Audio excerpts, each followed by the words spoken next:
பார்த்துட்டு இருக்க அனைத்து நல்ல உள்ளங்களுக்கும் இந்த கலை இனிய வணக்கம். நீங்க பார்த்துட்டு இருக்குது இன்னொரு சினிமா சேனல். வாங்க வீடியோக்குள்ள போலாம். கோட் திரைப்படம் the greatest of all time. Thalapathy Vijay அவர்கள் நடிக்க, வெங்கட் பிரபு அவர்கள் இயக்க வருகின்ற செப்டம்பர் 5ஆம் தேதி இத்திரைப்படம் வெளியாக போகுது. திரைப்படம் கிட்டத்தட்ட 350 கோடி செலவில் எடுக்கப்பட்ட திரைப்படம். இந்த திரைப்படம் ஒரு 420 கோடி பிசினஸ் செய்ததா ஒரு தகவல் சொல்லப்படுது. படத்தோட இயக்குனர் வெங்கட் பிரபு அவர்களும் ஒரு பிரஸ் ரிலீஸ் தராங்க. அந்த பிரஸ் ரிலீஸ்ல முதல் கேள்வியா கோட் திரைப்படத்தின் எண்டில் தமிழ் கடவுள் முருகனுடைய பாட்டு இருக்கு அப்படின்னு எழுப்பப்பட்ட கேள்விக்கு நான் தமிழரசர் நானுன்னு வெங்கட் பிரபு அவர்கள் ஒரு நகைச்சுவையான பதிலா அந்த பிரஸ் ரிலீஸை ஒரு மாதிரி கூலா ஹேண்டில் பண்றாரு.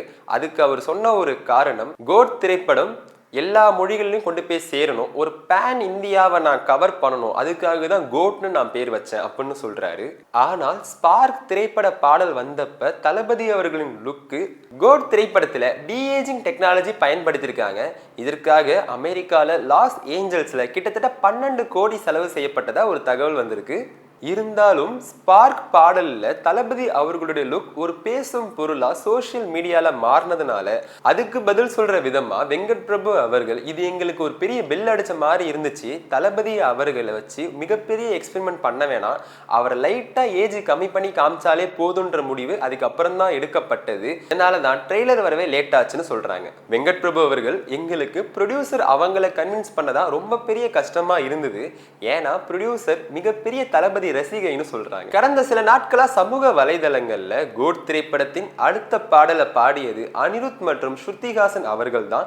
இந்த பாட்டை எழுதினது லிரிசிஸ்ட் விவேக் அவர்கள். இந்த பாட்டுல தளபதி மற்றும் த்ரிஷா அவர்கள் இடம்பெற்றதா ஒரு தகவல் பேசப்படுது. கோட் திரைப்படம் ஒரு பக்கம் தளபதி, இன்னொரு பக்கம் பிரபுதேவா அவர்கள், பிரசாந்த் அவர்கள், மோகன் அவர்கள், ஜெயராம் அவர்கள், ஸ்னேகா அவர்கள்னு ஒரு மிகப்பெரிய திரை பட்டாளமே நடிச்சிருக்குன்னு சொல்லலாம். கோட் ட்ரெய்லர்ல தளபதியும் பிரபுதேவா அவர்களை பார்க்கிறப்ப நமக்கு ஒரு போக்கிரி கில்லி அந்த வைப்பு வருதுன்னு சொல்லலாம். எண்டுல மருதமலை மாமணியே முருகையா அந்த பாடல்கள் எல்லாமே நம்ம கில்லி அந்த காலகட்டத்துக்கு கொண்டு போச்சுன்னே சொல்லலாம். YG மகேந்திரன் அவர்கள் once a line is always a line அப்படின்ற வசனங்கள் எல்லாமே, அது மட்டும் இல்லாம சென்னை சூப்பர் கிங்ஸ் அதனுடைய ரெஃபரன்ஸா இருக்கட்டும், ரசிகர்களிடம் ஒரு மிகப்பெரிய எதிர்பார்ப்பு இந்த ட்ரெய்லர் மூலமா கோட் திரைப்படம் பெற்றிருக்குன்னே சொல்லலாம். யாரெல்லாம் கோட் திரைப்படத்திற்கு என்ன மாதிரி ரொம்ப ஆர்வமா வெயிட் பண்றீங்களோ கீழே கமெண்ட் பண்ணுங்க. தொடர்ந்து இது மாதிரி வீடியோக்களை பார்க்க இன்னொரு சினிமா சேனலை சப்ஸ்கிரைப் பண்ணுங்க. இத்துடன் விடைபெறுவது நான் உங்கள் கலை.